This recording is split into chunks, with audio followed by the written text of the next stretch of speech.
প্রচুর শিলাসহ বৃষ্টি হচ্ছে যশোরে মনিরামপুর থানাধীন রহিতা গ্রামে প্রচুর বৃষ্টিপাত। কিছুক্ষণ আগে ঝড়ের তীব্রতাও ছিল অনেক। এখন শিলা বৃষ্টি হচ্ছে। মাঠে এখন কৃষকদের ধান আধা পাকা অবস্থায় কারোর আছে, কারোর কেবল আপনার ফুল ছেড়ে ধান হওয়ার মতো অবস্থা।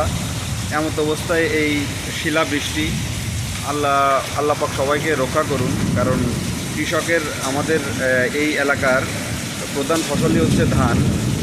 আর এই শিলা বৃষ্টির ফলে ধানের কি অবস্থা হবে আল্লাহ মাবুদ সেই ভালো জানে।